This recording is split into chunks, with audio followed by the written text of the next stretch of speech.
Hello students, good morning all of you. તો આજથી આપણે પેપર નંબર 305 એટલે કે પ્રેક્ટિકલ્સ ઇન સ્ટેટિસ્ટિક્સ એનો સેક્શન એના જે પ્રેક્ટિકલ છે એ સ્ટાર્ટ કરવાના છે. શ્રીવાસ્તવ સરે એક પ્રેક્ટિકલ જે સેક્શન બીનો છે એ પ્રેક્ટિકલ સરે લઈ લીધો છે. તો બધી જનરલ ઇન્સ્ટ્રક્શન છે આપી છે સરે, એ જ ઇન્સ્ટ્રક્શન આપણે આ પેપરમાં પણ ફોલો કરવાની રહેશે. જે સ્ક્વેર શીટ વગેરેનું સરે કીધું છે એ એવી જ રીતે લખવાનું છે. અને બીજું કહું તો જ્યારે આપણો પ્રેક્ટિકલ હશે ત્યારે આપણો 11:30નો ટાઈમ છે. તો 11:30 અમે લોકો યુટ્યુબ ઉપર જે છે ડેમોન્સ્ટ્રેશનની લિંક જે છે તમને ક્લાસરૂમ ઉપર શેર કરી દઈશું, જે યુટ્યુબની લિંક હશે, બરાબર. એટલે 11:30 અમે શેર કરીશું, એની પછી તમારે 11:30 યુટ્યુબ પર જઈને બધાએ ડેમોન્સ્ટ્રેશનનો વિડીયો જે છે એ જોઈ લેવાનો છે. ડેમોન્સ્ટ્રેશનમાં અમે લોકો પ્રેક્ટિકલની જે હિન્ટ હશે એ હિન્ટ અને એક એક્ઝામ્પલ જે છે એ ગણીને સમજાવ્યું હશે. એમાં બાકીના બધા એક્ઝામ્પલ જે છે એ તમારે જાતે ગણવાના છે. તો એની માટે અમે એ વિડીયો જોઈ લેશો તમે, એની પછી અમે 45 મિનિટ કે 1 કલાક જેવો ટાઈમ આપશું કે એમાં તમારે બધા જ એક્ઝામ્પલ કેલ્ક્યુલેટ કરી લેવાના છે. એ કેલ્ક્યુલેટ થઈ જાય, 1 કલાકનો ટાઈમ પૂરો થશે એટલે અમે લોકો ગૂગલ મીટ ઉપર આપણે લોકો મળશું બધા. ગૂગલ મીટની જે લિંક છે એ અમે લોકો શેર કરી દઈશું. એટલે કલાક પછી ગૂગલ મીટમાં બધાએ આવવાનું છે. તો ત્યારે તમારા જે ક્વેરીઝ છે કે ડાઉટ્સ છે તમારા હશે એ બધા ક્લિયર કરાવી દઈશું. પ્લસ તમે જે એક્ઝામ્પલ્સ કેલ્ક્યુલેટ કર્યા હશે એના આન્સર પણ આપણે ગૂગલ મીટમાં ટેલી કરવાના છે. એટલે બધા આન્સર ટેલી કરશું અને તમને લોકોને કોઈ પણ ક્વેરી હોય કે એક્ઝામ્પલ ગણતા કોઈ પણ જગ્યાએ મુશ્કેલી ઊભી થઈ છે તો એ વસ્તુ આપણે ગૂગલ મીટમાં સોર્ટ આઉટ કરી લઈશું, બરાબર છે. એટલે યુટ્યુબનો વિડીયો જોઈ લેવાનો, એની પછી કલાક જેવો સમય આપીએ છીએ ત્યારે તમારે એક્ઝામ્પલ કેલ્ક્યુલેટ કરવાના છે અને ત્યાર પછી આપણે ગૂગલ મીટમાં ક્વેરીઝ અને ડાઉટ્સ માટે મળશું, બરાબર. તો આ જ પેટર્નથી દરેક પ્રેક્ટિકલ જે છે એ ચાલવાનો છે. એટલે ફર્સ્ટ પ્રેક્ટિકલ છે એટલે આજે મેં તમને ઇન્સ્ટ્રક્શન આપી દીધી, હવે વારંવાર રિપીટ કરવામાં નહીં આવે, આ જ મેથડથી આપણે ચાલવાનું છે.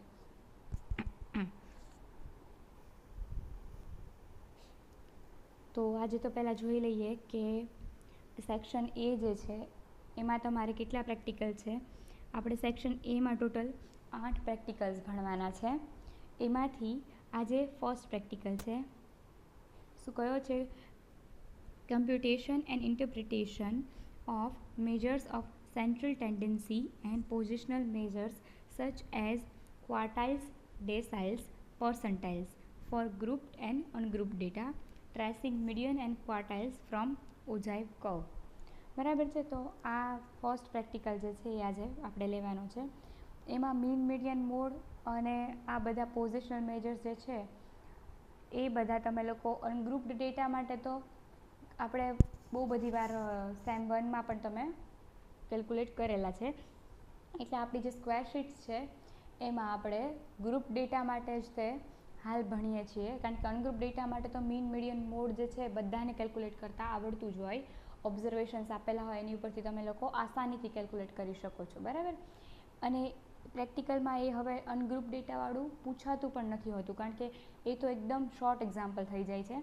ગ્રુપ ડેટા માટે વધારે આપણે ફોકસ કરવાનું છે. તો આજના જે પ્રેક્ટિકલ છે એમાં ગ્રુપ ડેટા માટે સેન્ટ્રલ ટેન્ડન્સી અને પોઝિશનલ મેજર્સ એ બંને આપણે કેલ્ક્યુલેટ કરશું. અને બીજું કે આજનો જે પ્રેક્ટિકલ છે એમાં જે પ્રોબ્લેમ શીટ છે એ 2 પ્રોબ્લેમ શીટ છે. બંનેમાં 3 એક્ઝામ્પલ છે. બંનેમાંથી એક એક્ઝામ્પલ જે છે હું ગણાવવાની છું તમને, કારણ કે આમ જોઈએ ને તો સેન્ટ્રલ ટેન્ડન્સી અને પોઝિશનલ મેજર્સ આમ બંને અલગ અલગ પ્રેક્ટિકલ્સ કહેવાય. એટલે આપણે જેટલા વધારે એક્ઝામ્પલ કેલ્ક્યુલેટ થાય તમારી પ્રેક્ટિસ માટે એટલું વધારે સારું છે. તો 2 સ્ક્વેર શીટ પ્રોબ્લેમ શીટ છે એ ક્લાસરૂમ પર જ હું અપલોડ કરી દઈશ. 2માંથી એક એક્ઝામ્પલ હું અહીંયા કાઉન્ટ કરાવી દઈશ. અને તમારે લોકોએ જ્યારે કાઉન્ટ કરવા બેસો ત્યારે કમ્પલસરી બંનેનો એક એક્ઝામ્પલ, એટલે કે એક્ઝામ્પલ 1 બંનેમાંથી હું કરાવવાની છું, એક્ઝામ્પલ 2 જે છે બંનેનો એ તમારે કમ્પલસરી કેલ્ક્યુલેટ કરવાનો જ છે.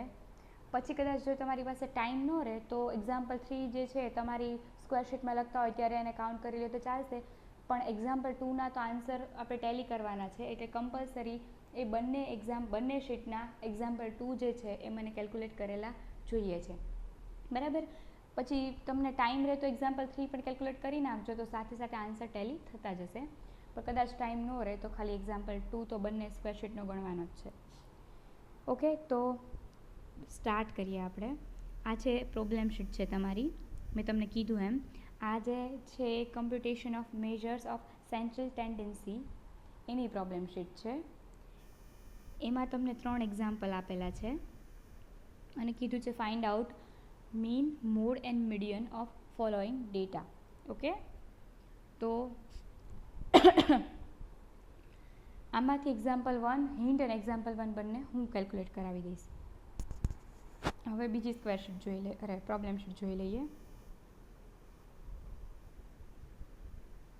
આ જે પ્રોબ્લેમ શીટ છે એ છે કમ્પ્યુટેશન ઓફ પોઝિશનલ મેજર્સ, એટલે કે એમાં ક્વોર્ટાઇલ્સ અને ડેસાઇલ્સ, બરાબર, અને પર્સન્ટાઇલ્સ, આ બધી વસ્તુ તમારે કેલ્ક્યુલેટ કરવાની આવશે. તો આ 2 પ્રોબ્લેમ શીટ છે એ હું ક્લાસરૂમ ઉપર અપલોડ કરી દઈશ. તો પહેલી પ્રોબ્લેમ શીટમાંથી આપણે પહેલાં તો સ્ટાર્ટ કરીએ. આ જે છે હિન્ટ છે જે લખતું જવાનું છે તમારે. મેજર્સ ઓફ સેન્ટ્રલ ટેન્ડન્સી, બરાબર છે, એટલે ગુજરાતીમાં કંઈક કહેવાય કે મધ્યસ્થતાના માપો કહેવાય છે આને બધાને. તો પહેલું સેન્ટ્રલ ટેન્ડન્સીનું મેજર કયું છે? મીન છે, એટલે કે આપણો મધ્યક. આપણે અહીંયા ગ્રુપ ડેટા માટે કરવાનું છે, એટલે અહીંયા લખેલું જ છે ફોર ગ્રુપ ડેટા. તો એની માટેનું જે ફોર્મ્યુલા છે એ શું હશે?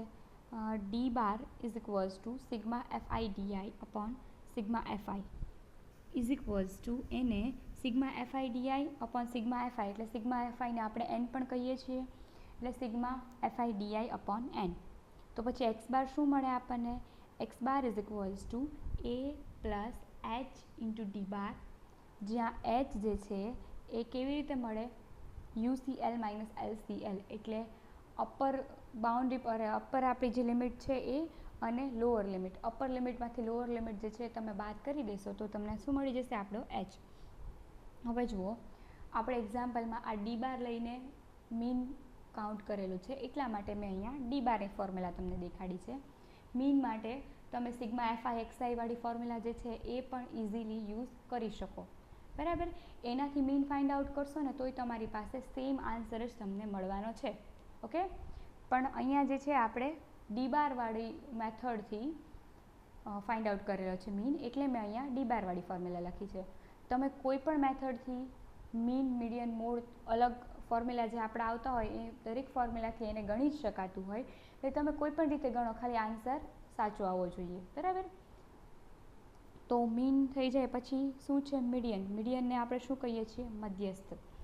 અનગ્રુપ્ડ ડેટા હોય ત્યારે આપણે મધ્યસ્થ માટે શું કરતા હોઈએ કે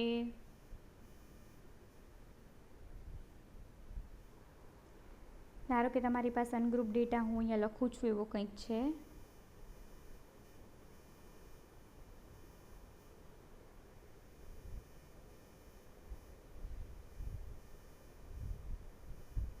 બરાબર. આ છે તમારો અનગ્રુપ ડેટા. તો તમને કીધું છે કે મીડિયન મને કયો આ ડેટાનો. તો પહેલાં તો શું કરશું?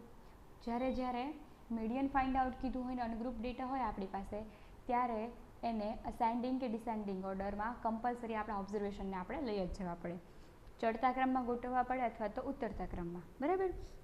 તો અહીંયા આપણે ચડતા ક્રમમાં ગોઠવીએ છીએ. પહેલાં આવશે 10, 11, 12, 13 અને પછી છે 18, બરાબર. ટોટલ આપણી પાસે છે 5 ઓબ્ઝર્વેશન. એને બધાને મેં ચડતા ક્રમમાં ગોઠવી દીધા છે. તો હવે કહે છે કે આપણો મધ્યસ્થ કયો છે? તો મધ્યસ્થ માટે શું થાય? વચ્ચેનું ઓબ્ઝર્વેશન, એટલે 12 જે છે એ આપણો મીડિયન થઈ ગયો. મીડિયન ઇઝ ઇક્વલ્સ ટુ 12, બરાબર. એકદમ ઇઝી વે. જ્યારે 6 ઓબ્ઝર્વેશન હોય ત્યારે શું થતું હોય? 4th observation plus 5th observation divided by 2, બરાબર, ચડતા ક્રમમાં ગોઠવ્યા પછી. તો સેમ આ અનગ્રુપ ડેટા માટે તમે ઘણીવાર ફાઇન્ડ આઉટ કર્યું છે, એટલે આપણે એની અત્યારે જરૂર નથી, પણ છતાંય તે તમને એકવાર યાદ કરાવી દઉં કે અનગ્રુપ ડેટા હોય ત્યારે આપણે આવી રીતે મધ્યસ્થ શોધતા હોઈએ. અને મધ્યસ્થને શું કહીએ છીએ આપણે? વચ્ચેનું ઓબ્ઝર્વેશન છે, બરાબર ને? એટલે એની બંને બાજુ જો ઓબ્ઝર્વેશન્સ છે એની જે ગ્રાફ તમે જુઓ તો બંને બાજુ સરખો હોય, કારણ કે મધ્યસ્થ છે એ શું હોય? એકદમ વચ્ચેનું ઓબ્ઝર્વેશન છે, બરાબર? તો આ આપણે જોઈ લીધા મીન અને મીડિયનના ફોર્મ્યુલા. હવે શું જોવાનું છે? મોડનું ફોર્મ્યુલા શું થાય? Find out the maximum.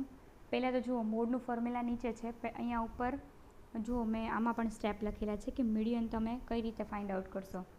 Step 1માં શું કરીએ છીએ આપણે? કેલ્ક્યુલેટ n/2, એટલે n જે છે ટોટલ ફ્રીક્વન્સી ડિવાઇડેડ બાય 2 એ તમારે પહેલાં ફાઇન્ડ આઉટ કરી લેવાનું. સ્ટેપ 2માં શું કરવાનું છે? Find out the observation which is just above than n/2 in column of CF, એટલે કે ક્યુમ્યુલેટિવ ફ્રીક્વન્સી. હવે આપણે એક આખું ટેબલ બનાવશું. એમાં ટેબલમાં એક જે કોલમ હશે એ હશે CFની કોલમ. એને કહેવાય છે ક્યુમ્યુલેટિવ ફ્રીક્વન્સી, સંચયી આવૃત્તિ, બરાબર ને? તો ક્યુમ્યુલેટિવ ફ્રીક્વન્સી. હવે સ્ટેપ 2માં શું કરીએ છીએ? પહેલાં તો n/2 આપણે લઈ લીધું છે સ્ટેપ 1માં. ધારો કે n/2 આપણને મળે છે 50, આપણા ટોટલ ફ્રીક્વન્સી આપણી 100 છે, તો n/2 આપણને મળે છે 50, બરાબર? n/2 50 મળ્યું. હવે શું કરવાનું? CFની કોલમ હશે, એક કોલમ હશે આપણી પાસે CFની. અહીંયા બધા ઓબ્ઝર્વેશન હશે CFના. હવે આપણે એક CFની કોલમમાંથી એક એવું ઓબ્ઝર્વેશન લેવાનું છે which is just above than n/2, એટલે કે 50થી મોટું ઓબ્ઝર્વેશન, બરાબર? ધારો કે અહીંયા 45 છે, 52 છે, પછી અહીંયા તમે 51 લઈ શકો, પછી લેવાનું છે અહીંયા હું 60 લઉં છું. તમે જુઓ છો કે 50થી મોટા તો ઘણા બધા છે, 60 છે, 51, 52, પણ જસ્ટ અબોવ લેવાનું છે. એટલે આપણે CFમાંથી 51 વાળી જે CFની કોલમમાંથી 51 વાળું જે ઓબ્ઝર્વેશન છે એ સિલેક્ટ કરવાનું છે. ઓકે, એટલે એ સિલેક્ટ કર્યું. પછી થર્ડ સ્ટેપમાં શું કરવાનું છે? Select that class as median class.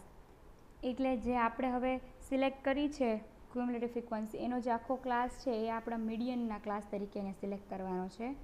અને પછી શું કરવાનું? મીડિયનની ફોર્મ્યુલા મૂકવાની છે. m = L plus n/2 minus CF of above class upon F into H. તો જ્યાં L જે છે એ આપણા ક્લાસની જે લોઅર લિમિટ હશે એ લેશું. n/2 આપણે ગણેલું છે. CF જે છે એ ઉપરના ક્લાસની CF હંમેશા લેવાની હોય મીડિયનમાં, એ આપણને ખબર જ છે. અપોન F એટલે આપણી ફ્રીક્વન્સી ઇન્ટુ H કેવી રીતે ગણાય એ ઉપર કહી દીધું છે. ને હવે છે મોડ માટે શું કરીશું? Find out maximum frequency in column off frequency. એટલે આપણે હવે જ્યારે વાત કરીએ છીએ મોડની, ત્યારે આપણે CF વાળી કોલમ જે છે એ જોવાની નથી, આપણે આપણી ફ્રીક્વન્સીની કોલમ જોવાની છે. ફ્રીક્વન્સીની કોલમમાંથી મેક્સિમમ ફ્રીક્વન્સી જે હોય એ ક્લાસ આપણે સિલેક્ટ કરવાનો છે, બરાબર? અને એ ક્લાસને આપણે કહીશું આપણો મોડ ક્લાસ. એની ઉપરથી આપણે મોડને Z વડે ડિનોટ કરીએ છીએ. તો Z = L પ્લસ ફોર્મ્યુલા શું છે? Fm minus F1 upon 2Fm minus F1 minus F2 into H. Okay, તો L એ જે છે એ ક્લાસની લોઅર લિમિટ હશે.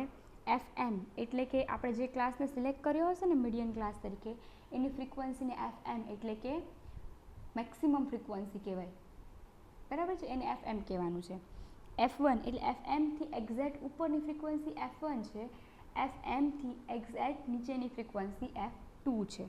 ઓકે, અને H તો આપણે UCL માઇનસ LCL કરીએ છીએ એ જ રીતે, બરાબર? તો મીન, મીડિયન, મોડ એ ત્રણેયની ફોર્મ્યુલા આપણે અહીંયા ભણી ગયા, એના સ્ટેપ જોઈ ગયા છીએ. તો હવે જે પ્રોબ્લેમ શીટ તમારી હતી એનો પહેલો જ એક્ઝામ્પલ આ છે. તો એ પહેલો એક્ઝામ્પલ હું તમને ગણાવી દઉં છું. તમે તમારી પ્રોબ્લેમ શીટ છે એમાં જોવું હોય તો જોઈ શકો છો કે આ છે આપણો પહેલો એક્ઝામ્પલ. પહેલાં તો એક્ઝામ્પલમાં આપણને શું આપેલું છે જોઈએ. એક્ઝામ્પલમાં કેટલું આપેલું છે ને? ફ્રીક્વન્સી આપી હશે અને ખાલી ક્લાસ, એટલે એક્ઝામ્પલમાં આપણને ખાલી એટલું જ આપેલું હશે તમારી રકમમાં, બરાબર? પછી તમારે આપણે એક તો DIની કોલમ બનાવવી પડશે, કારણ કે આપણો મીન જે છે એ ડી બાર ઉપરથી આપણે કાઉન્ટ કરીએ છીએ, એટલે એક્સઆઈની કોલમ બને, એક્સઆઈ ઉપરથી ડીઆઈની કોલમ બનશે, બરાબર. પછી એફઆઈડીઆઈની, કારણ કે સિગ્મા એફઆઈડીઆઈ છે, એટલે એફઆઈડીઆઈની કોલમ પણ તમારે બનાવવી જ પડશે. અને એની પછી એક ક્યુમ્યુલેટિવ ફ્રીક્વન્સીની કોલમ બનશે, જે હશે તમારી મીડિયન માટે આપણે યુઝ કરીએ છીએ ક્યુમ્યુલેટિવ ફ્રીક્વન્સી, બરાબર ને. એટલે આપણે જે છે એ આટલી કોલમ બનાવવી પડશે. ફરીથી કહી દઉં, એક તમને ક્લાસવાળું આપેલું હશે અને બીજું ફ્રીક્વન્સી એફવાળી કોલમ આપેલી હશે. એની પછી તમારે એક્સઆઈની કોલમ બનાવવાની છે, ડીઆઈની બનાવવાની છે, બરાબર. ડીઆઈની બની જાય પછી એફઆઈડીઆઈની બનાવવાની અને ક્યુમ્યુલેટિવ ફ્રીક્વન્સીની. અહીંયા તમે પહેલી મેથડથી કરો તો પણ મને કોઈ પ્રોબ્લેમ નથી કે એક્સઆઈ મળી ગયું છે પછી એફઆઈ એક્સઆઈની કોલમ બનાવો, એટલે કે સિગ્મા એફઆઈ એક્સઆઈ વાળું ફોર્મ્યુલાથી મીન ફાઇન્ડ આઉટ કરો તો પણ it will be same, answer same જ તમને પ્રોવાઈડ કરશે. તો હવે ચલો કાઉન્ટિંગ ઉપર ધ્યાન આપીએ. મીન મીડિયન મોડ ત્રણે આપણે ગણવાના છે. પહેલો ક્લાસ આવી રીતે ક્લાસ આપેલા છે 0 થી 10, 10 થી 20, 20 થી 30. અહીંયા જુઓ આપણા ક્લાસ એકદમ બરાબર છે, 0 થી 10, 10 થી 20, 20 થી 30, બરાબર છે. આ ટાઈપના જ આપણી પાસે ક્લાસ હોવા જોઈએ. આવા ક્લાસને કહેવાય છે એક્સક્લુઝિવ ક્લાસીસ, કે જુઓ 0 થી 10, 10 થી 20, 20 થી 30, એટલે કે આની અપર લિમિટ અને આની લોઅર લિમિટ બંને સરખી હોય ત્યારે એ ક્લાસ આપણા માટે બની જાય છે એક્સક્લુઝિવ ક્લાસીસ. જો જ્યારે તમારે તો પહેલાં ડેટા જ ચેક કરવાનો છે. જો એક્સક્લુઝિવ નહીં હોય, લાઈક ઇન્ક્લુઝિવ હશે, ઇન્ક્લુઝિવમાં શું હોય 0 થી 5 હોય, પછી અહીંયા 6 થી સ્ટાર્ટ થતું હોય, બરાબર. ત્યારે તમારે એવા ક્લાસને એક્સક્લુઝિવ ક્લાસીસમાં કન્વર્ટ કરવાના છે, બરાબર.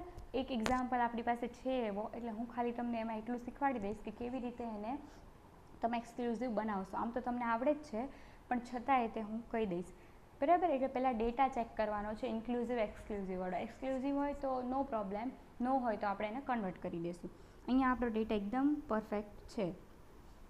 તો પહેલાં તો જુઓ, મિડલ વેલ્યુ આપણે ફાઇન્ડ આઉટ કરી છે એક્સઆઈ. કેવી રીતે ગણાય મિડ વેલ્યુ કહી દઉં. જો 0 થી 10નો ક્લાસ હોય ત્યારે mid value XI find out કરવી હોય તો 10 + 0 / 2, એટલે કે 10/2 ઇટ વિલ બી 5. પછી બીજો ક્લાસ લયો તમે, 10 થી 20નો ક્લાસ છે, તો એની માટે એક્સઆઈ શું હોય 10 + 20 / 2, એટલે ત્યારે આપણને મળી જાય 15, બરાબર. હવે તમને ખબર છે પહેલું જે છે એ 5 છે, બીજું 15 છે, તો આપણી જે ક્લાસની લેન્થ તમે એડ કરતા જાઓ, 5, 15, પછી શું આવે 25, પછી શું આવે 35, બરાબર. પછી શું આવે 45, 55, 65, ઓકે. એટલે એવી રીતે પણ કરી શકો, પછી ફોર્મ્યુલાથી પણ કરી શકો, અને પછી 10, 10, 10, 10 એડ કરતા જાઓ તો પણ આપણને એક્સઆઈ મળતી જાય. એટલે મિડ વેલ્યુ મળી ગઈ છે તમને એક્સઆઈ. પછી છે આપણે ડીઆઈની વેલ્યુ મેળવવાની છે. એમાં D I is equals to X I minus A upon H, okay. અને એચ આપણને અહીંયા ખબર છે કેટલો છે 10, કારણ કે UCL - LCL કોઈ પણ ક્લાસમાં જોઈ જુઓ, વચ્ચેનો ક્લાસ લઈએ 20 થી 30નો, UCL - LCL = 10. તો અહીંયા એચ આપણી પાસે શું છે 10 છે, બરાબર.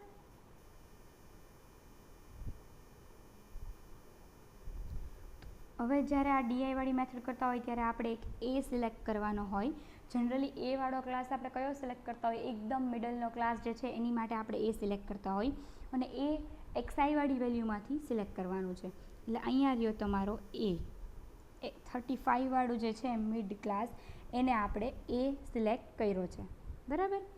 હવે એક્સઆઈ - એ અપોન એચ કરીએ તો પહેલાં તો એક્સઆઈ પહેલા ક્લાસ માટે શું છે 5, માંથી એ કાઢવાનો છે, એ છે 35 અપોન એચ, એટલે કે એ છે 10. 35 5 - 35 એટલે એ શું મળે -30 મળે. -30 / 10 કરો એટલે એ શું મળે તમને -3, બરાબર. એટલે એ મળ્યું -3. એવી જ રીતે તમે આખી આ કોલમ બનાવતા જશો તો એ મળતું જશે -3, -2, -1, 0, 1, 2, 3, બરાબર ને. એટલે આ મળી ગયું તમને તમારું ડીઆઈ.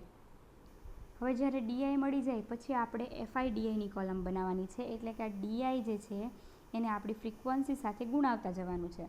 એટલે કે એ કોલમ છે તમારી એ થઈ જશે FIDI. તમારા સૂત્રમાં છે ને સિગ્મા FIDI, એટલે આપણે એની સિગ્મા મેળવવા માટે એ કોલમ તો મેળવવી પડે ને. તો જુઓ, પહેલાં FIDI માટે DI -3 અને F છે 10, એટલે 10 × 3 ઇટ વિલ બી 30 અને માઇનસની સાઇન એઝ ઇટ ઇઝ. એવી જ રીતે 15 × 2 will be 30 and minus as it is. 24 × 1 is 24 minus as it is. પછી થઈ જશે 0 ને પછી નીચેના 3 જે છે એને ગુણાકાર તમે કરી શકશો. યસ, હવે જે નેક્સ્ટ કોલમ, હા પહેલાં તો જોઈ લો, FIDI તમને મળી જાય ને પછી અહીંયા તમે એનું સમેશન કરી જ લેવાનું છે. એ તમે જ્યારે એનું સમેશન કરો છો એ સમેશન તમને મળે છે -39. તમે જે સરવાળો કરતા જશો,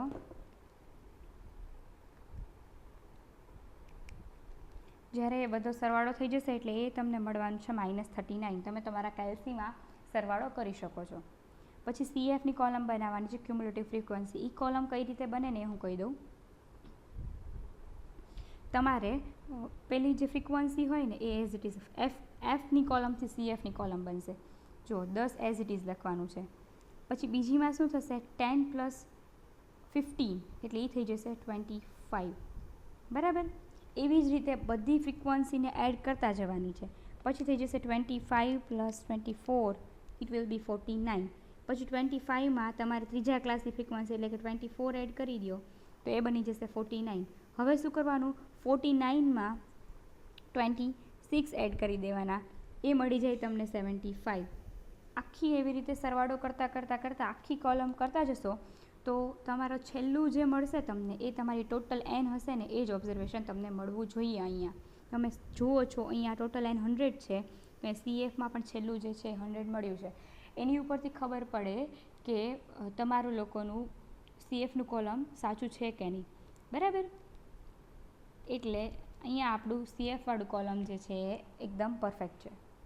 હવે આખું ટેબલ તમારે આવી રીતે એક સાથે જ બનાવી લેવાનું. હવે ફોર્મ્યુલા મૂકતા જશું, ફોર્મ્યુલામાં વેલ્યુઝ મૂકતા જશું એટલે મળી જશે મીન, મીડિયન, મોડ. ફોર્મ્યુલા છે મીનની, પહેલાં તો ડી બાર કરશું. D bar is equals to sigma FIDI/n. Sigma FIDI અહીંયા તમને મળ્યું છે -39.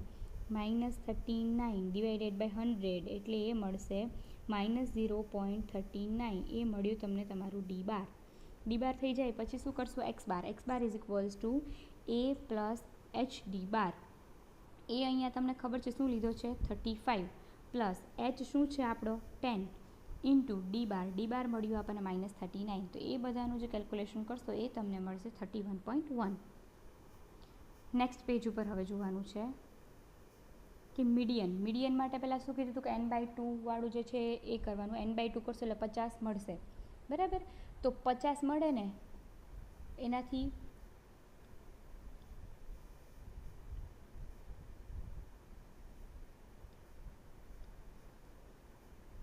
વાળો જે ક્લાસ જે છે એને આપણે પહેલાં તો n/2 કરી નાખ્યું. બરાબર. હવે પછી શું ક્લાસ સિલેક્ટ કરવાનો છે CF વાળામાંથી. બરાબર ને. તો હવે હું તમને ટેબલ બતાડું છું. જુઓ, આમાં શું કરવાનું, 50 તમને મળી ગઈ છે CF. હવે તમારે એ જોવાનું છે કે CFની કોલમ જોવાની 50 કરતાં જસ્ટ અબોવ, થોડુંક વધારે ડાયરેક્ટ જે હોય એ કોલમ તમારે સિલેક્ટ કરવાની છે. એટલે આ 75 is just more then hour n/2. બરાબર. એટલે 75ને આપણે સિલેક્ટ કર્યું છે. અત્યારે યાદ રાખજો, એમાં મેં સ્ક્વેર બનાવેલું છે. ઓકે. તો હવે તમારે વેલ્યુઝ મૂકતી જવાની છે. એ તમને આપેલું છે નેક્સ્ટમાં L + n/2. હવે L કોનો લેશો, 75 વાળો જે છે ને ક્લાસ એનું જ તમારે બધી વસ્તુ 75 વાળા ક્લાસની જ લેવાની છે. ખાલી CF છે ને એ ઉપરના ક્લાસની લેવાની હોય. બરાબર. એટલે L અહીંયા તમને 30 મળે છે કારણ કે લોઅર લિમિટ છે. પછી L n/2 તમને ખબર છે, CF જે છે અબોવ ક્લાસની લેવાની. એટલે 75નો ક્લાસ સિલેક્ટ કર્યો છે, CF આપણે લેવાની છે 49. CF just above class. બરાબર. એટલે અહીંયા આવશે CF 49. ફ્રીક્વન્સી કઈ લેવાની છે, એ તમારા ક્લાસની જ લેવાની છે. 75 વાળા ક્લાસની ફ્રીક્વન્સી જ લેવાની છે. આ જે રહ્યો એ આપણો ક્લાસ મીડિયન ક્લાસ તરીકે આખો ડિફાઇન તમે કરી શકો. એમાં બધી જ વસ્તુ મીડિયન ક્લાસની લેવાની છે, પણ ખાલી CF જે છે એ ઉપરના ક્લાસની લેવાની છે. ઓકે. તો એ થઈ ગયું આપણું. તો બધી વેલ્યુઝ મૂકી દીધી છે અને એની ઉપરથી તમને મીડિયન મળે છે 30.38. હવે મોડની વાત આવે છે. મોડમાં પહેલાં તો શું કરવાનું છે, તમારે સૌથી વધારે ફ્રીક્વન્સી હોય એ એફ સિલેક્ટ કરવાનો છે. એ આપણો થઈ જશે મોડ ક્લાસ. જુઓ, સૌથી વધુ ફ્રીક્વન્સી કયા ક્લાસની છે? 26, એટલે કે આ વાળા ક્લાસની. 30 થી 40 વાળો જે ક્લાસ છે એની ફ્રીક્વન્સી જે છે એ સૌથી વધારે છે 26, બરાબર. તો 26 જે છે એને તમારે કહેવાનું છે FM, એટલે કે મેક્સિમમ ફ્રીક્વન્સી. એનાથી ઉપરની ફ્રીક્વન્સી F1, નીચેની ફ્રીક્વન્સી F2, એટલે 24 F1 થશે, 10 થશે એ F2 થશે. અને FM એટલે કે એ ક્લાસ આખો મોડનો ક્લાસ છે. તો જ્યારે L લોઅર લિમિટ લેવાની આવે ત્યારે એ ક્લાસની લોઅર લિમિટ લેવાની. તો સેમ કર્યું છે. લોઅર લિમિટ છે આપણા ક્લાસની 30, FM એટલે કે 26, F1 24 છે, F2 10 છે, H આપણને ખબર છે, બરાબર. એ બધું મૂકીને તમે જ્યારે કેલ્ક્યુલેશન કરશો ત્યારે તમને આન્સર મળે છે 31.1. તો આ થઈ ગયો છે તમારો first one example of our problem sheet. તમને ફરીથી કહું છું, કમ્પલસરી જે છે બીજો એક્ઝામ્પલ તમારે કાઉન્ટ કરવાનું જ છે. ઓકે, ટાઈમ રહે તો ત્રીજો પણ કરી જ નાખજો, એટલે તમને આન્સર મળી જાય, ટેલી થઈ જાય બધા. પણ ઇન કેસ બે એક્ઝામ્પલ ગણતા કદાચ તમારે થોડી વાર લાગી જાય તો બંને પ્રોબ્લેમ શીટનો બીજો એક્ઝામ્પલ જે છે એ કમ્પલસરી મને જોઈએ છે કાઉન્ટ કરેલો, બરાબર છે. અને જ્યારે આપણે ગૂગલ મીટ કરીએ ત્યારે તમારે બધાએ મને આન્સર કહેવાના છે કે તમારે શું આન્સર આવ્યો. અને એવું પણ બને કે રેન્ડમલી હું 2-3 વ્યક્તિઓને કહીશ કે મને દેખાડો તમે જે કેલ્ક્યુલેટ કર્યું છે એ સમ મને તમારે શો કરવાનો છે, તમારી બુક દેખાડવાની છે કે અમે આવી રીતે કેલ્ક્યુલેટ કર્યો છે, બરાબર. એ રેન્ડમલી હું કોઈને પણ કહી શકું કે મને તમારી બુક જોવી છે, તો ત્યારે તમારી પાસે એ એક્ઝામ્પલ ગણેલો હોવો જોઈએ. અને યસ, એ પણ કહેવાનું કે એટેન્ડન્સ જે છે એ તમારી ઝૂમ મિટિંગની ગણાવવાની છે, એટલે આખી ગૂગલ મીટવાળાની, એટલે આખું જે એ ગૂગલ મિટિંગ થાય તમારે કમ્પલસરી અટેન્ડ કરવાનું જ છે. તો હવે જે છે નેક્સ્ટ પોઝિશનલ મેઝર્સ જે છે એનું હિન્ટ પહેલાં તો લખાવી દઉં, તમને હિન્ટ કહી દઉં પહેલાં તો કેવી રીતે આવે. પોઝિશનલ મેજર્સમાં 3 પ્રકારના પોઝિશનલ મેજર્સ આવે છે આપણે, એટલે કે જે સ્થિતિ દર્શાવે. પોઝિશન એટલે સ્થિતિનું માપ કહી શકાય કંઈક આને. ક્વાર્ટાઇલ્સ આવે છે, ડેસાઇલ્સ અને પર્સન્ટાઇલ્સ. ક્વાર્ટાઇલ્સ એટલે ચતુર્થકો, ડેસાઇલ્સ એટલે દશાંશકો અને પર્સન્ટાઇલ્સ એટલે શતાંશકો. એમના નામ પ્રમાણે જ એમનામાં ગુણ છે. ક્વાર્ટાઇલ્સ એટલે ક્વોર્ટ એટલે આપણે 4 કહેતા હોઈએ, બરાબર. ક્વાર્ટર કહીએ, એક યરને આપણે ક્વાર્ટરમાં ડિવાઈડ કરેલું હોય તો 4 ભાગ પાડે. તો ક્વાર્ટાઇલ્સ શું કરશે, આપણા ડેટાના 4 ભાગ પાડી દેશે. એવી જ રીતે ડેસાઇલ્સ એટલે કે દશાંશકો, એ આપણા ડેટાને 10 ભાગમાં ડિવાઈડ કરી દે. અને શતાંશકો એટલે કે પર્સન્ટાઇલ્સ, એ 100 ભાગમાં ડિવાઈડ કરે આપણા ડેટાને. તો જ્યારે ક્વાર્ટાઇલ્સ 4 ભાગમાં ડિવાઈડ કરતા હોય, ધારો કે આપણો ડેટા કોઈ પણ હોય, એનો એક ગ્રાફ હું બનાવું આવી રીતે. થોડો શેપ આમ તેમ થશે, બરાબર છે. બાકી શેપ સાથે આપણે અત્યારે કોઈ મતલબ નથી, આપણો ડેટા છે આખો. તો મારે એને 4 ભાગ પાડવા છે સરખા. તો આવી રીતે મેં પાડ્યા, એક પડી ગયા, 1, 2, 3 અને 4, આ 4 ભાગ. તો 4 ભાગ પાડવા માટે મારે કેટલા ડેસાઇલ્સની જરૂર પડે? 1, 2 અને 3. એટલે ડેસાઇલ્સ આપણને કેટલા મળે ટોટલ?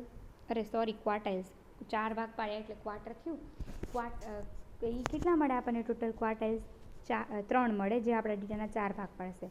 પહેલો ક્વાર્ટાઇલ, બીજો અને ત્રીજો, બરાબર. એટલે ક્વાર્ટાઇલ્સ હંમેશા કેટલા મળે આપણને? 3 જ મળે. Q1, Q2 અને Q3 આપણા ડેટાને 4 ભાગમાં વહેંચી દે. એવી જ રીતે તમે જુઓ તો ડેસાઇલ્સ જે છે 10 ભાગમાં વહેંચે છે, પણ ડેસાઇલ્સ કેટલા મળે આપણને? 9 જ મળે. 9 મળે અને 10 ભાગમાં વહેંચી દેશે. સેમ પર્સન્ટાઇલ્સ 100 ભાગ પાડે છે એટલે 99% મળે. આપણા ડેટાને 99% જે છે એ 100 ભાગમાં ડિવાઈડ કરી દેશે.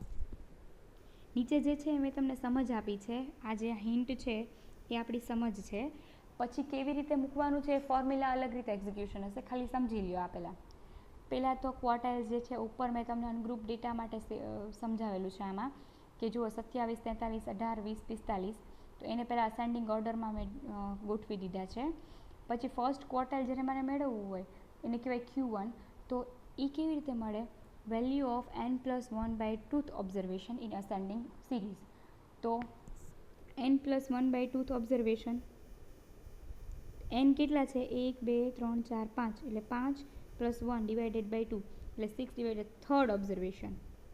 અહીંયા ડિવાઇડેડ બાય 2 નો હોય, ડિવાઇડેડ બાય 4 હોય. આ પણ 4 જ છે, પણ સ્ક્વેરશીટ લખેલું સ્ક્વેરશીટ છે એટલે તમને એમાં દેખાતું નથી.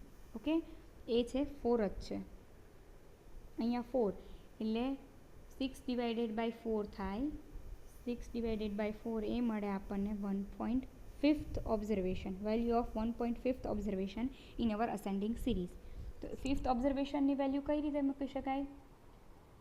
ફર્સ્ટ ઓબ્ઝર્વેશન પ્લસ જો અહીંયા જે કાઉન્ટિંગ કરેલું છે ને આખું એ જે છે એ 1.5th ઓબ્ઝર્વેશનની વેલ્યુ માટે કાઉન્ટ કરેલું છે. ફર્સ્ટ ઓબ્ઝર્વેશન પછી 1.5 - 1 એટલે એ થઈ જશે 0.5. અહીંયા જે છે પ્લસની સાઇન છે અને એની સાથે છે second observation minus first observation.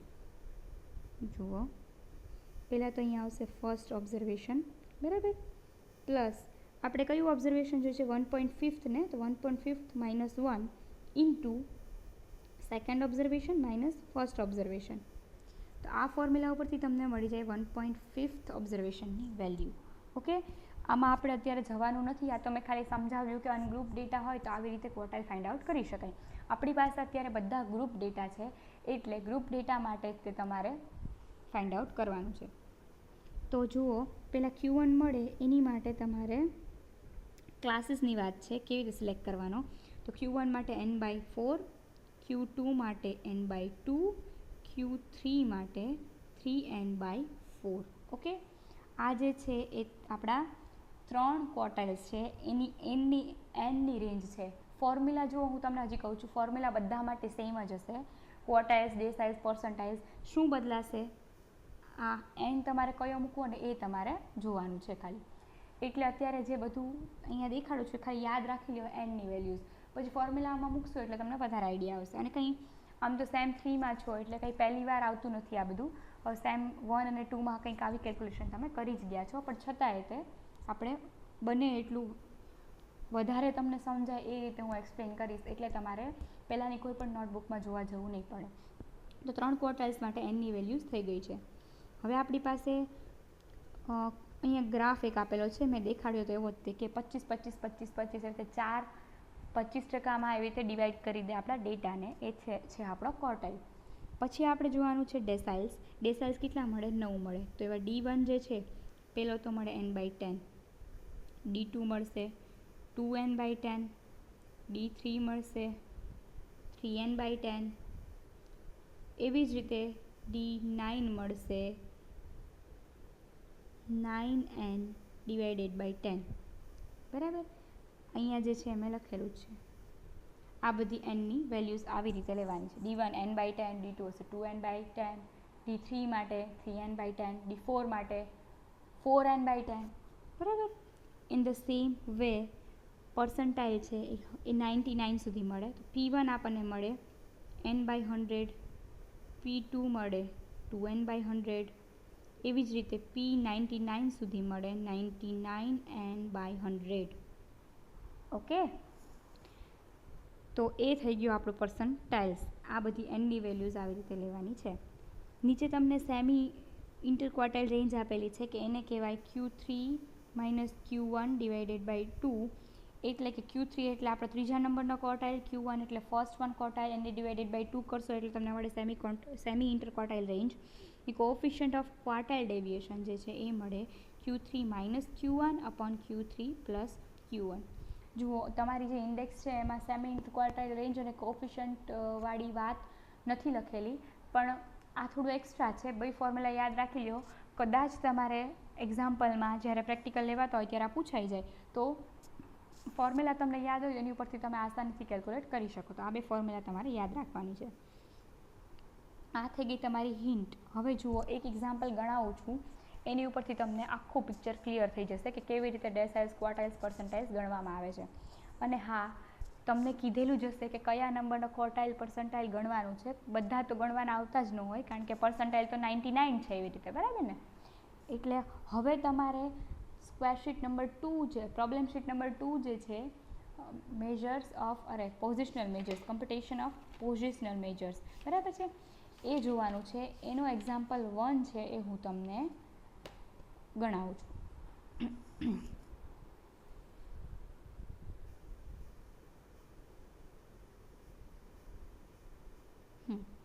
આ જે છે તમારો એક્ઝામ્પલ નંબર 1 છે. 0 to 10, 10 to 20 જોઈ લીધું. ક્લાસ આપણા એક્સક્લુઝિવ જ છે. પછી ફ્રીક્વન્સી નંબર ઓફ સ્ટુડન્ટ 20, 45 કરતા જઈએ બરાબર. અને પછી જે છે એક કોલમ બનાવવાની છે, CFની કોલમ, એટલે કે તમને શીખવાડ્યું એમ 20 + 45 એટલે એ બનશે 65 બીજી કોલમ, 65 + 85 એ બનશે 150 ત્રીજી કોલમ, પછી 150 + 160 એ બનશે પછીની કોલમ બરાબર. CF તો તમને આવડે જ છે. તો જ્યારે ખાલી એકલા ડેસાઇઝ, પર્સન્ટાઇઝ, ક્વોટાઇઝ વાળો જ એક્ઝામ્પલ તમને પૂછાણો હોય ત્યારે તમારી માટે એકદમ ઇઝી થઈ જાય, કારણ કે એની માટે 3 જ કોલમ બને. ક્લાસીસની કોલમ બને, ફ્રીક્વન્સી આપેલી હોય અને ખાલી તમને એક ક્યુમ્યુલેટિવ ફ્રીક્વન્સી હોય ને એ તમે ગણી નાખો ને એટલે તમને ડાયરેક્ટ મળી જાય. જુઓ, હવે આ બંને શીટ વગેરેમાં મિક્સર કરીને પણ પૂછી શકે. મીન પણ પૂછ્યો હોય, મોડ પણ પૂછ્યો હોય, પર્સન્ટાઇલ પણ પૂછ્યું છે, ક્વોટાઇલ પણ પૂછ્યું છે. તો જે લાસ્ટ વન જે હતું તમારું એ ટેબલ જે છે, ખાલી એ ટેબલ ગણો ને એની ઉપરથી બધા પોઝિશનલ મેજર્સ જે છે તમને મળી જાય છે. ઓકે, એટલે ઘણીવાર એવું બનતું હોય કે બંનેનું મિક્સર કરીને પણ પૂછે, તો એ પણ તમને આવડી જાય, કારણ કે CFની કોલમ છે એની ઉપરથી તમે આસાનીથી એ ફાઇન્ડ આઉટ કરી શકો છો. તો હવે CFની કોલમ પણ આપણને મળી ગઈ છે. તો પહેલાં તો હું તમને કહું કે તમને શું ફાઇન્ડ આઉટ કરવાનું કીધું છે. પહેલાં Q1 કીધું છે, Q3, D4, D7, P31, P75 આટલું ફાઇન્ડ આઉટ કરવાનું કીધું છે, અને ક્વોટાઇલ ડેવિએશન પણ. તો Q1 જે છે જ્યારે તમારે ફાઇન્ડ આઉટ કરવું હોય તો પહેલો સ્ટેપ શું છે, Q1 માટે શું હોય, n/4, એટલે કે પહેલાં તમારે n/4 ગણવાનું છે. n/4 અહીંયા તમે ગણ્યું છે, આ રહ્યું આપણું n/4, એ આપણને મળે છે 125. હવે તમારે CFની કોલમમાં જોવાનું છે કે મીડિયન માટે તમે કરતા હતા ને, જસ્ટ અબોવ ઓબ્ઝર્વેશન CFમાંથી પકડી લેવાનું. તો 150 જે છે અહીંયા એ જસ્ટ અબોવ ઓબ્ઝર્વેશન છે n/4 કરતાં, 125 કરતાં. તો એ ક્લાસ આપણી Q1ની ક્લાસ આપણે કહી દઈશું. એ ક્લાસને Q1ની ક્લાસ કહેવાનું છે બરાબર. હવે Q1ની ફોર્મ્યુલા મૂકવાની છે L+. તમે મીડિયનની ફોર્મ્યુલા શું મૂકતા હતા, મીડિયનની L+ n/2 હતું ને અહીંયા, તો એની જગ્યાએ અહીંયા તમારે Q1 કરવાનું છે, તો L+ અહીંયા થઈ જશે n/4. અહીંયા જે તમે લેતા હશો એ થઈ જશે n/4 બરાબર. Minus CF of above class, એટલે અહીંયા 150થી ઉપરના ક્લાસની CF એટલે કે 65 લેવાની છે, અપોન F એટલે આપણા ક્લાસની જ ફ્રીક્વન્સી આપણે હંમેશા લેવાની. Q1 વાળા ક્લાસની ફ્રીક્વન્સી થાય 85 બરાબર, એટલે એ લેવાની છે 85 ઇન્ટુ H તો તમને ખબર પડી જ જાય. અહીંયા આપણો H કેટલો છે, 20 - 10 એટલે ઇટ વિલ બી 10 બરાબર, 10. તો એ જે તમે આખું એનું જે સિમ્પ્લિફિકેશન આપશો એ બની જશે તમારો ક્વોટાઇલ 1. તો એવી જ રીતે હવે Q3 જ્યારે તમે ફાઇન્ડ આઉટ કરતા હશો ત્યારે શું કરવાનું, Q3 માટે શું હશે, 3n/4 હશે બરાબર. પછી Q3ની ફોર્મ્યુલામાં શું હશે, L+ 3n/4 હશે અહીંયા, minus CF of above class upon frequency into H. આ ફોર્મ્યુલા થઈ ગયું Q3નું. ફોર્મ્યુલા બધી જ જગ્યાએ મીડિયનનું જ લેવાનું છે, ખાલી અહીંયા ચેન્જ થશે બરાબર. ક્વાર્ટાઇલ હોય, ડેસાઇલ હોય કે પર્સન્ટાઇલ હોય. એટલે પહેલાં 3n/4 કર્યું એ તમને મળશે 374, એનાથી જસ્ટ અબોવ એટલે કે એ અહીંયા છે 380 વાળો ક્લાસ તમારો Q3 વાળો ક્લાસ બને છે. ફ્રીક્વન્સી પણ એની લેવાની, L લોઅર લિમિટ પણ એની લેવાની, ખાલી ક્યુમ્યુલેટિવ ફ્રીક્વન્સી અબોવ ક્લાસની લેવાની છે. તો એ તમને મળે છે 49.28. એને કહેવાય, એની બાજુમાં યસ જો માર્ક્સ એવું લખેલું છે બરાબર, એટલે એટલા માર્ક્સ આવે છે સ્ટુડન્ટને Q3, એટલે 49.28 માર્ક્સ એ આપણો Q3 અટકે છે. સેમ એવી રીતે D4 કીધું છે ને, તો D4 માટે શું લેશો, n 3n/10. પછી D7 કીધું છે, D7 માટે 7n/10 બરાબર. સેમ પર્સન્ટાઇલ માટે કીધું છે. ઓકે, હવે આનો યુઝ ક્યાં થતો હોય, જનરલી આપણે પર્સન્ટાઇલ રેન્ક વગેરે આપણને આપે છે, પછી કેટલા સ્ટુડન્ટ પાસ આઉટ કરવા છે એવું બધું જોવા માટે જ્યારે આપણા ડેટાને આપણે ડિવાઈડ કરતા હોઈએ ત્યારે આપણે જનરલી દરેક જ્યારે રિઝલ્ટ ડિક્લેર થાય 12થનું કે એવું બધું, ત્યારે દરેક સ્કૂલવાળા જે છે ન્યૂઝપેપરમાં આપે છે એડવર્ટિઝમેન્ટ કે અમારા આટલા સ્ટુડન્ટ જે છે A1 ગ્રેડથી ઉપરના છે, આટલા છે એ A2 ગ્રેડવાળા છે, બરાબર. તો ક્યાંક એવી બધી જગ્યાઓ ઉપર આનો યુઝ થતો હોય પર્સન્ટાઇલ્સ, ડેસાઇલ્સ, ક્વોર્ટાઇલ્સનો, બરાબર ને. એટલે અહીંયા મેં તમને D7 સુધી કીધું, હજી નેક્સ્ટ તમને દેખાડી દઉં કે જે આપણો એક્ઝામ્પલ બાકી જ છે. પછી પર્સન્ટાઇલ P31 કીધું છે. P31 માટે શું હશે? 31 and divided by 100. પછી તો મૂકવાની છે મીડિયનની જ ફોર્મ્યુલા. પછી P15, P છે 75, તો 75 and divided by 100, બરાબર. અને પછી છેલ્લે ક્વોર્ટાઇલ ડેવિએશન અહીંયા કીધેલું છે Q3 - Q1 divided by 2. Q3 ની વેલ્યુ છે તમારી પાસે, Q1 ની પણ છે, ડિવાઇડેડ બાય 2 કરો છો એટલે મળે છે 11.11. તો હવે આ થઈ ગયો આજનો લેક્ચર આપણો, આજનો ડેમોન્સ્ટ્રેશન પ્રેક્ટિકલ 1નું, બરાબર. બંને પ્રોબ્લેમ શીટમાંથી એક એક્ઝામ્પલ જે છે એ મેં તમને ગણીને અહીંયા દેખાડી દીધા છે. કમ્પલસરી તમારે બીજો એક્ઝામ્પલ જે છે એ કાઉન્ટ કરવાનો જ છે બંને પ્રોબ્લેમ શીટનો. ત્રીજો પણ તમારે ટાઈમ હોય તો ગણી જ નાખવાનો છે, કારણ કે સ્ક્વેર શીટમાં તો તમારે લખવાના છે દરેક એક્ઝામ્પલ. ઓકે, તો આજનું ડેમોન્સ્ટ્રેશન અહીંયા રાખીએ છીએ, અહીંયા પૂરું કરીએ છીએ. અને હા, કોઈ પણ પ્રકારની ક્વેરીઝ હોય તમને કે કંઈ પણ પૂછવું હોય તો આપણે જે ગૂગલ મીટમાં મીટ થવાનું છે ત્યારે તમે મને પૂછી લેજો. 40 મિનિટ આજુબાજુનો વિડીયો છે એટલે હું 11:30 આને પોસ્ટ કરું છું, તો 11:30 થી 12:30 સુધીમાં તો તમારે જોવાઈ જ જવાનો છે આ વિડીયો, બરાબર. તો 12:30 સુધીમાં જોવાઈ જશે. પછીની કલાક હું તમને આપું તો 1:30 વાગ્યા આજુબાજુ આપણે ગૂગલ મીટમાં હું લિંક શેર કરી દઈશ ક્લાસરૂમમાં. ઓકે, તો આજનો લેક્ચર જે છે ડેમોન્સ્ટ્રેશન અહીંયા પૂરું કરીએ.